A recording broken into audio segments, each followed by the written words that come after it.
John McNutt. John, how we doing this evening? Good, good. Do you have a good 4th of July? I did. A lot of cooking out, a lot of ribs. Can't go wrong with some ribs and corn.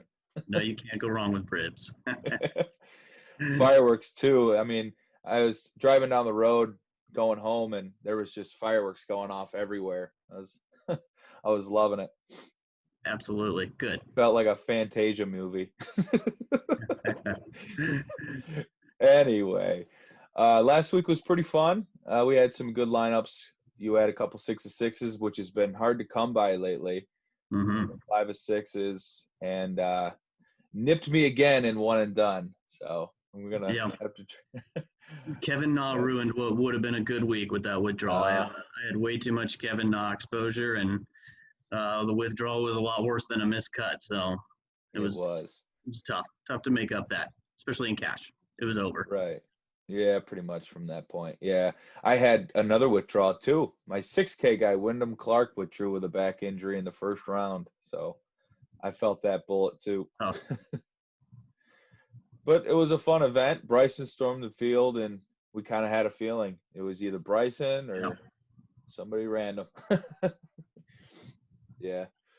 But let's jump into it. Let's go ahead and tell us about what we're up against this week. All right, great. So Murphyville Village in Dublin, Ohio, in your neck of the woods here. We're looking at about 7,400 yards, give or take here. They're mixing up the tee boxes a little bit this week since they're going to be playing the same course next week. They don't want it to be identical. So you'll see a little bit of variance versus how this course has been distance-wise. Typically, this would be the Memorial, which we're going to see next week, but same course, little bit of changes. I would expect a little bit shorter in the rough. I would expect a little bit shorter on the total distance. Other than that, no drastic changes. So certainly we'll be looking at course history for the Memorial. This is a par 72 Jack Nicklaus design. The fairways here, pretty easy to hit them. It's much higher than average on drive accuracy versus other events during the year, but they have the rough pretty thick here, so it's going to be pretty penal. So we're going to look at accuracy just a bit this week. Certainly a tougher course than we saw last week. I am not expecting a 5 under cut, something closer to 0, maybe -1. We'll see kind of how the weather goes.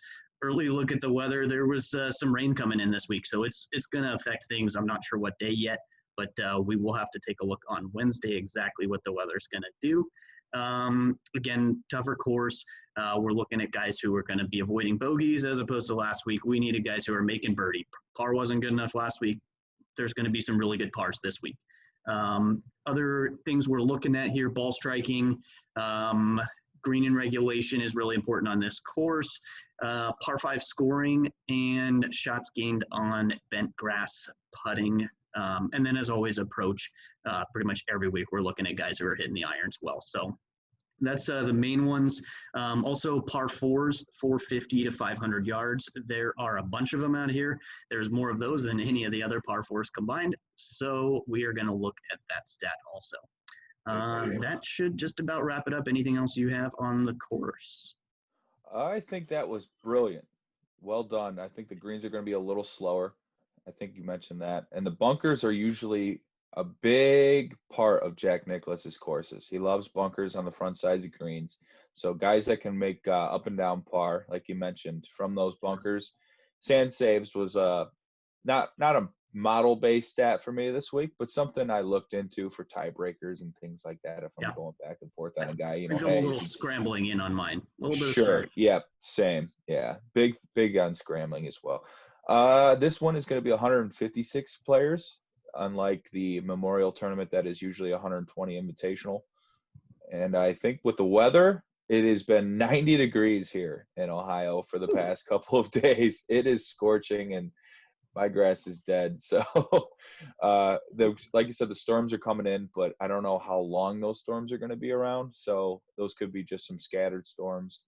Might not be too much to worry about with the heat that we've had the last couple of weeks. So probably just a small breeze with some rain and lightning. So maybe more delays than anything, Sure. affecting us on the course. So great breakdown as always. And if you want to find John's preview articles that come out on Monday nights, please get at us on FSI DFS on Twitter. And those articles are great. That's how I always start my research. John does a great job breaking down the course and getting us good previews and picks early in the week. That being said, let's get into it, John. 10K, kick us off with your favorite play. All right. So in the 10K range this week, there are a handful of really good picks, but I think we're just going to have to plant our flag just a little bit, as they say. Yes. For me, my number one go-to here is Hideki Matsuyama. You will hear me talk about him more weeks than I don't. I am a huge Hideki fan. When I saw him in person, he just absolutely crushes. A lot of fun to watch. He has no emotion at all, which is interesting. But yeah, I definitely like some Decky bot. That's for sure. So a couple stats on him. Last week, he performed a little better. He moved up to 21st. He had a good Saturday round to really move up the leaderboard. Could have done better on Sunday, but the putter, as always, let him down. He has 7 top 10s in the last year, so I do like that consistency. As I ran my mixed condition model, he came up number 2, which really makes me interested in him for cash games. And he finished at this event 6th place, 13th, 45th over the last 3 years, so certainly knows his way around the course. A couple more stats on him. Last 50 rounds played, he's number 2 in tee to green, number 3 in DK points scored. So again, very consistent, but he just can't putt. If he could get it right for just a round or 2 on the bent grass, if he could finish with 0 shots gained putting, he's going to be top 5 this week. He is just that good at striking around the greens, every part of his game except the putter. So again, I'm comfortable starting him in all tournaments, GPPs. And for cash, I'll have to take a look into the week, but his price is really nice there, down at 10K flat. So I am absolutely interested in taking some Decky. I love it. Hideki is always a player I play at Memorial every year. Murfield and Hideki. He's an excellent Ohio golfer. He's won at Firestone as well. So I love that correlation. Seems to be his favorite state. I'm going to roll into Xander Schauffele, and I have a feeling these are going to be our battles for the week because right there in price, we're both looking at them for the same reason, and that's cash games. I think when I look at Xander, I look at first in the model, and I also see that he was first in the mixed conditions model too.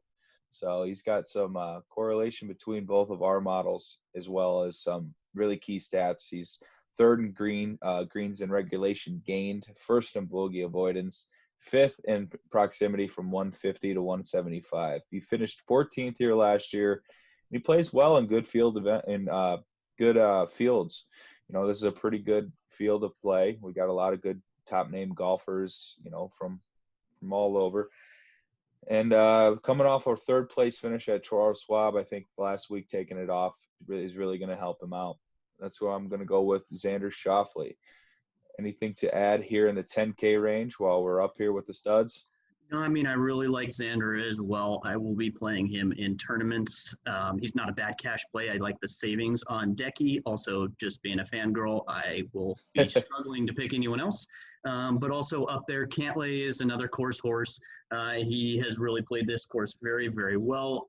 His average strokes gained is number 1, tee to green and ball striking, and also just total shots gained on this course. He's going to be very, very popular as well. So take a look at him in 10K. I don't think there's a terrible pick in this range. Fading Brooks is really, really scary. But if you fade Brooks and he misses the cut or finishes, 51st, then you made the right choice and you're going to get a leg up on the competition. I'm not saying to do that, but that's certainly something to take a look at here and again, plant your flag, if you will. Yeah. See, last week I was battling between Webb and Reed at the top, and I remember talking to you about it, and I was like, all right, I'll go with Reed. And then Webb finishes top 5 and Reed misses the cut. So I have a feeling I'm going to be doing the same thing with Rahm and Brooks this week. I'm going to have to fade one of them because I always play JT, especially coming off a miscut. I have a feeling he's going to come out firing at pins because his approach is top 3 in the world to me, in my opinion. Yeah. So Rahm or Brooks this week is going to be the fade. I just haven't decided yet. I'm leaning on playing Brooks and fading Rahm. With Rahm's game kind of being all over the place, I haven't seen him perform to his high standards. But Rahm, obviously a bomber, obviously can take control of the course at any point in time. So it's tough to do, but you have to fade some of these guys. So let's roll into 9K. We only have 4 in the 9K range. Tell us about your favorite. Yeah, so tough to pick a favorite. Again, all 4 are certainly worth a look over. I probably won't be playing any Ricky Fowler this week, but I wouldn't fault anybody if they did. My favorite pick here is going to be Justin Rose. Justin Rose right now is very cash playable, in my opinion. He's going to be a popular pick as well. I think the price is right on him. He gains gains the most strokes per round at this course here. So, I'm sorry, I'm reading off the wrong line here. His Memorial record, though, is impeccable. 2019, 13th, 6th in 2018, and he was runner-up in 2015. So he isn't gaining the most strokes per round, but he is absolutely up there in total strokes gained. And then for him, since the stoppage, he's been number 3 tee to green and number 10 in ball striking. So we certainly know he's going to be able to get it there, give himself a lot of chance at birdies. And I think he is a solid pick this week in the 9K range. Yeah, you mentioned that course history. It's unbelievable. I think it was 13th last year, 6th 2018, 2nd in 2015. He scores really well on par 5s. I got to agree. He's a tee to green guru on courses that play long and have that long second shot. Those are usually Justin Rose courses, like, Torrey Pines has that long second shot that you're looking for on approaches. I was big on Justin Rose. That's probably going to be I'm scared to go to Hovland for the 5th week in a row. I think, this is going to be a tougher course, and he's been playing these birdie fests for a couple of weeks, and I'm going to get a little worried with that putter because it's not getting any better on Hovland. So I'm kind of with you and sticking planting my flag on Rose, and maybe throwing a dart or 2 on Morikawa for GPPs, because last thing everybody remembers was that terrible miscut at that 40% ownership in cash. So Ouch. For GPPs, I think Morikawa is going to be really interesting. He's going to have ownership, but like I said, the 5th week in a row on Hovland scares me. I know the stats are, elite. I know they are. 1st in approach, 2nd in tee to green. He gained over 10 strokes tee to green last week. So I'm going to have shares, but I think for some high dollar tournaments, I'm going to be leaning towards Rose and Morikawa and hope for a Hovland fade, with my hedge percentage being in the low dollar stakes. I'm with you, Ricky Fowler. I'm out. I'm not playing Ricky until I can see he can win, and he's maybe in the Spieth range of the 8Ks. So let's go with the 8K range and talk about our favorites. Let me hear what you got. All right. So for 8K, couple guys that I'm looking at here. My number 1 that I'm going to this week is Gary Woodland. I know Gary Woodland is one of your favorite players. The roles have reversed. Absolutely. He comes in at number 9 in my mixed condition model. He is very good on those long par 4s that we talked about. And for his last 50 rounds, number 11 in approach, 11 in greens in regulation, number 9 in bogey avoidance, and number 6 birdie or better. So again, he's going to score. He's going to avoid the big numbers. And then also his course history, it's not terrible. He was 52nd at Memorial last year, 23rd the year before, but he was 4th back in 2016. So at least he has found his way up the leaderboard at least once.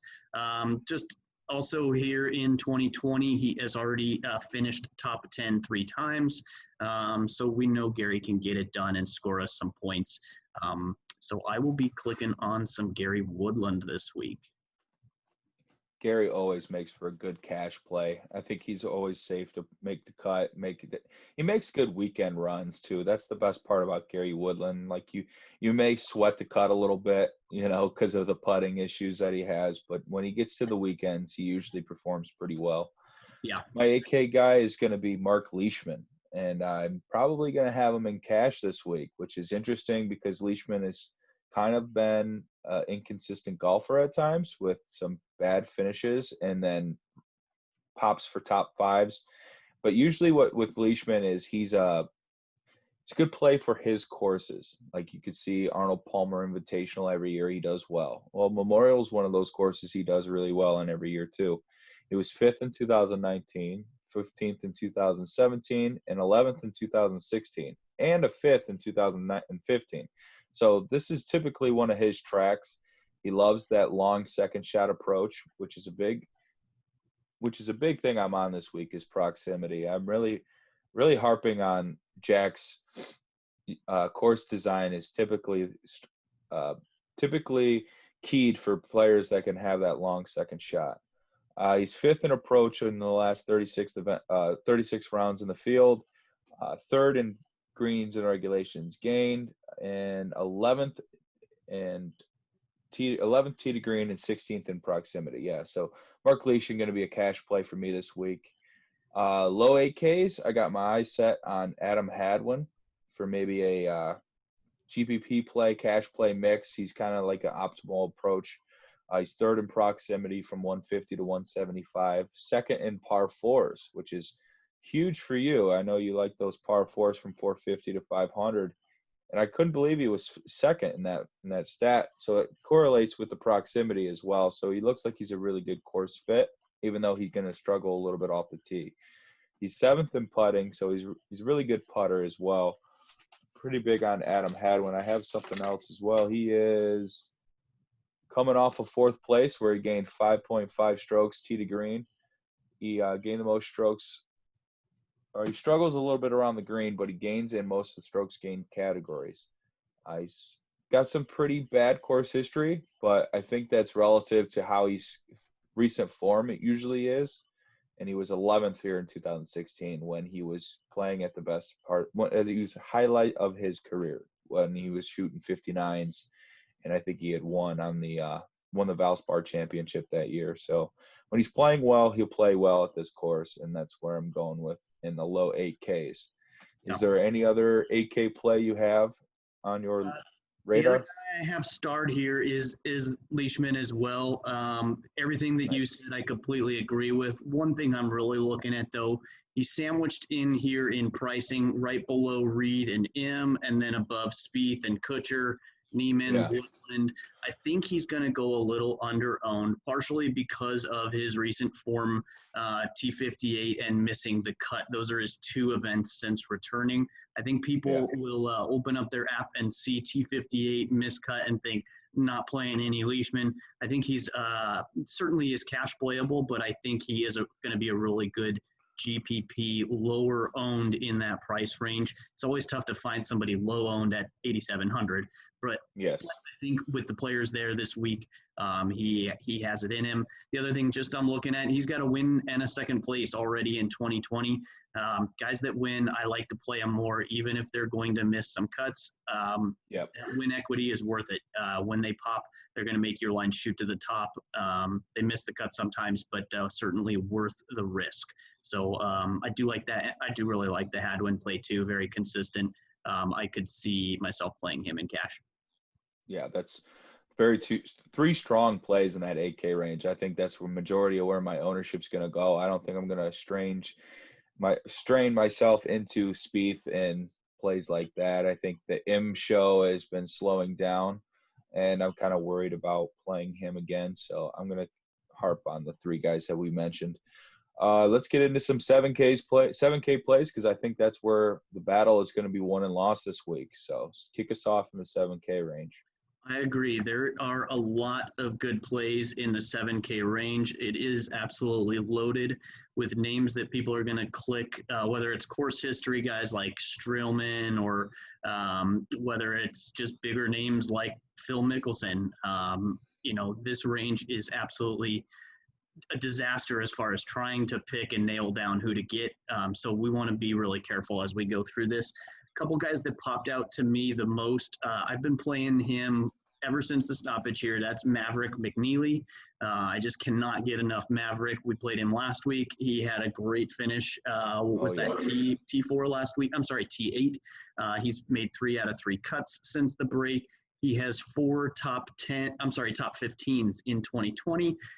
Last week, the putter was really hot, and I expect that to kind of come back to earth just a little bit. So I'm not expecting another, T8 out of him, but down at this price, I think he is cash playable. I think he's a good GPP play as well. Over his last 50 rounds, number 6 in scrambling, number 4 in avoiding bogeys, which we talked about, very important here. Number 14 in DK points, that really stuck out to me as well. And then number 21 on par 5s. So he's going to score. He's going to avoid bogeys. I think he is very cash playable at that price. That is $7,500. And then from there, I'm dropping down just a little bit. I'm staying at the same price at HV3. Varner was a super popular play last week, and I kind of expect that trend to continue. He is a very consistent golfer from tee to green. He struggles with the putter, though. I think he's a good cash play, though. I think he is more than likely going to make the cut, and if the putter warms up just a tiny bit, like Decky, he could see himself finishing top 15, top 10, something like that. 3 out of 4 cuts since the stoppage. He was 19th back in 2017 here, so certainly he can play this course well.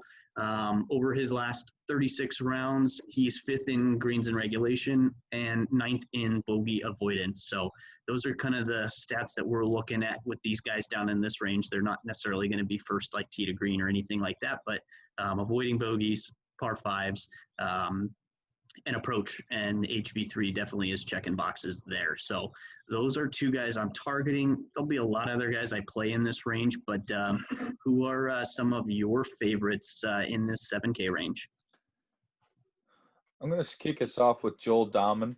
I think that's going to be a very popular play this week, but I think it's a play that has merit. I mean, if you look at the last couple of events, I think he has a 20th at Travelers and a 19th at Charles Schwab. I think he's done really well. 4th in bogey avoidance. He's 5th at tee to green, 10th in approach. He hasn't missed a cut since November. Dahman's like one of the most consistent plays in this 7K range. He's bucket hat boy, as they call him. He's got that funky looking hat on the course. He's pretty good around the greens. I think that's what's really going to make the difference this week, is finding a golfer that can get up and down for par, and then on the par 5s he can get close enough to score those easy birdie putts, because we know how hard it can be putting on dried out greens. I really like the Varner play as well. I think that was another solid play. He's an Ohio boy. He does play well in his Ohio events. He did play well at Firestone when that was on tour. Another play I think you can't go wrong with. I think I'm going to switch into Bud Cauley for my GPP play of this 7K range. And that's going to be a pivot off of what I expect to be high max home ownership percentages. Cauley comes in 12th on the model. He's one of the best scramblers on tour. I think he's first in that stat in this 36 rounds on my model. 5th in par 4s from 450 to 500, 7th in bogey avoidance, 19th in approach, 18th tee to green. He came in 18th last year. 9th last year, 18th tee to green, sorry. 25th in 2017 as well. He's 5 of 6 with made cuts. So Bud Cauley pops on the model, and hopefully he's going to do better for my random guy that pops on the model, because Eric Van Rooyen was a disaster last. He was really bad. Oh my gosh. He was the guy that's kind of popping in the model like Cauley this week. So I'm hoping Bud can be a buddy of mine this week. Is there any other plays that we can think of in the 7K range? I think also Max Homa is going to gain a lot of ownership here. He is certainly a favorite amongst people who are listening to the podcast. He gets touted up quite a bit every week. I would expect that to continue this week. Nothing wrong with the Max Homa play. I should say there are a lot of other guys up near the top besides McNeely and Varner, and then Dahmen as well. But Phil and Benny on certainly will I get was going to some mention ownership Benny, yeah. as well. And the other guy that I am probably going to hate myself for picking him, but I'm going to play Scotty Scheffler again. I understand that he burned people bad. He had one awful round. It was so bad. But then if you look at the second round that he played, which more encouraging was the second round of the two for him. He had a big comeback. He went bogey free. I believe he was 7 under on the day, 5 under, one or the other. He had a 7 under. He had a great Friday, even though he was playing for nothing, and he knew it. That to me says a lot about who he is. I could see him doing well here this week. And then the last guy, I mentioned him early, Streelman. He's got a great course history here. I'll certainly have some shares there. Please do not talk me back into Scheffler. It's been such a ride. It's been such a ride with him the last couple of weeks. Oh man. But like you said though, the 7 under Friday, it was actually beneficial for some 5 or 6 lineups. Because if people that were at 5 or 6 lineups and they had 36 points from Scheffler, they were able to have enough, difference between miscut golfers because of that Friday round. So I mean, he did benefit us that in that way. Yeah. All right, let's get us down to some 6K plays, some punts, some plays that are going to be 5% or less owned. Sure. I think there's a handful of guys in here that are pretty interesting. The one that I was drawn to first and foremost was Matthew Naismith. In my mixed condition model at $6,800, he came in at number 7. Very, very impressive across the board, the stats that I'm looking at here. The biggest ones for him that pop, par 5s, par 5 scoring, avoiding bogeys, greens in regulation, and then putting on bent grass, he's 26 over the last 100 rounds. So he's absolutely great on the bent grass greens. I don't see any course history for Naismith, at least not as a pro, so I don't have anything to speak about there. But he does have 2 or 3 cuts since the stoppage. And then over his last 50 rounds, again, we talked about he's 13th green in regulation, 23rd in approach, and 27th in DK points scored. So for a guy that's sub 7K, I don't know that I would get to him in cash, but he is close for me with that high ranking in the mixed condition model, which he's even being discounted. He's losing points in that model because he doesn't have any course history versus the guys who do.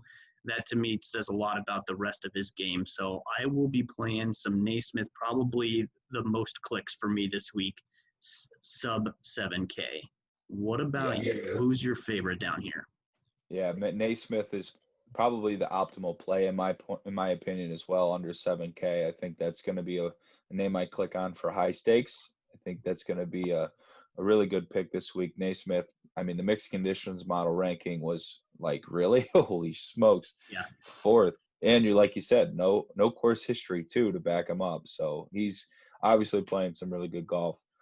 One 6K play I noticed, and one guy I play here every year is Jason Duffner, a Cleveland boy. So he's right down the street from me, where he grew up. He's coming in with a 41st at the RBC and 2 missed cuts, I believe, as well. Or no, 1 made cut at Travelers. No, what was it? It was the Charles Schwab. I think he came in with a made cut, but nothing special. Yeah, so he's 2 out of 3. Yeah, he's not a game log specialist, but what he is really good at Memorial. He gained 3.2 approach at the RBC as well, so he has some recent form. Came in 7th last year at Memorial, and he won this event in 2017. He's 5 or 6 with 4 top 20s in cuts. So Jason Duffner is a course horse, and there's really not much else to speak on with Duffner because the statistics don't match up to play, but he can get the approach shots going. He's gonna struggle around the green, but I think what's really done well for him is that the par 5s he really benefits from the par 5s. He really benefits from being in his home state. That's his favorite place to play. I do have one punt that I'm not really confident in, but it is a 6,100 play, and I don't feel any reason why not to speak on it. Nick Watney is the first golfer to get COVID, and he is coming back for the first time since.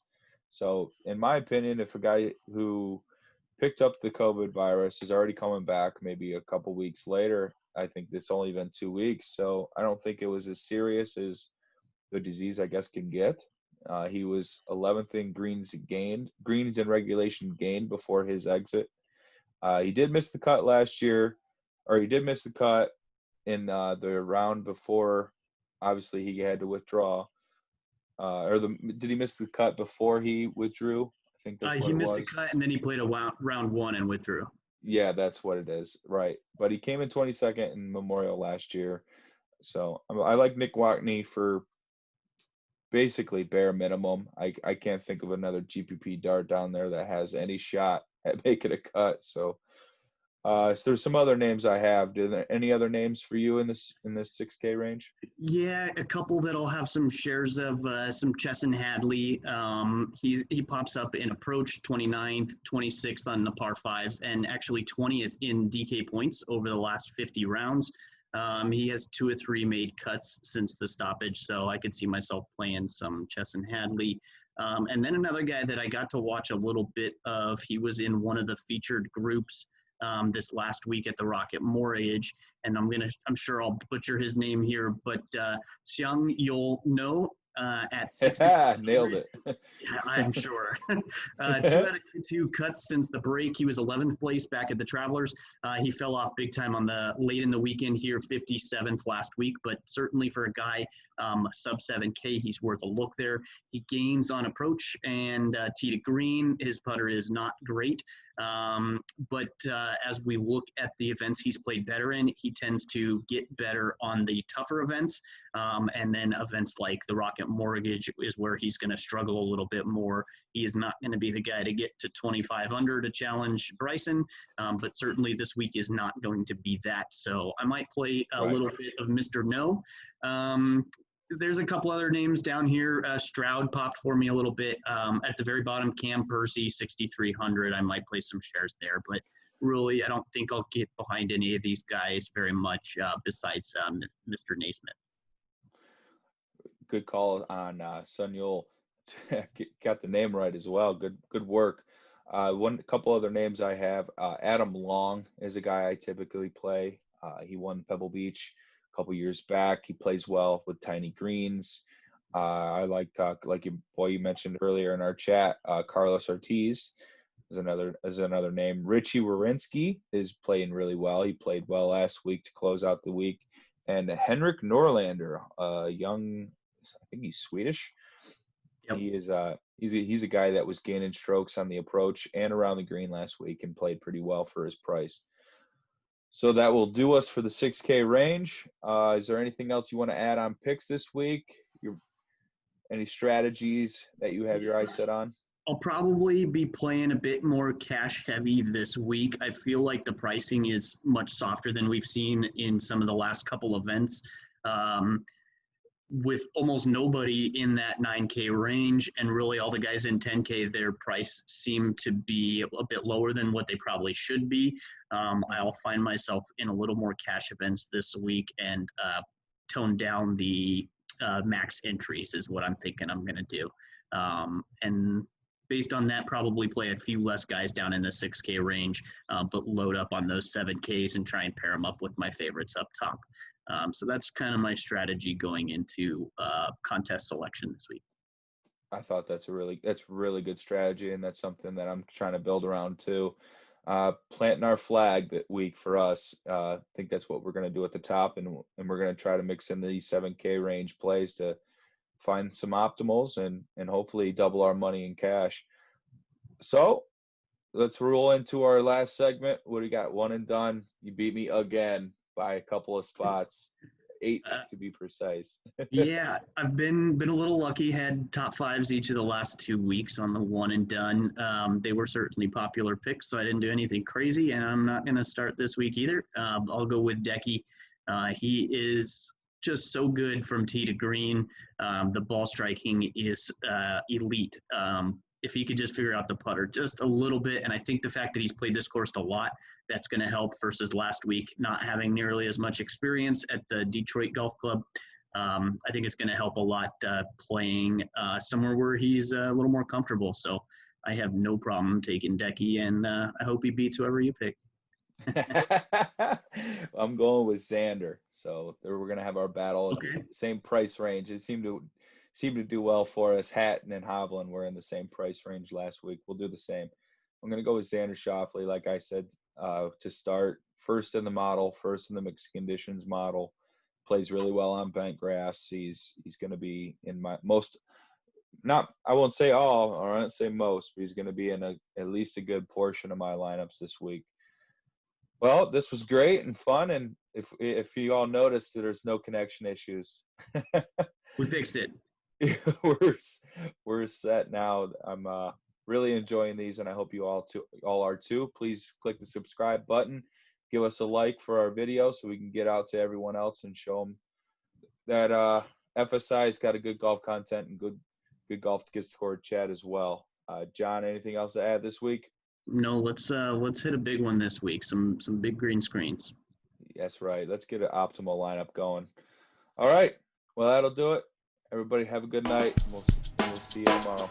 Peace.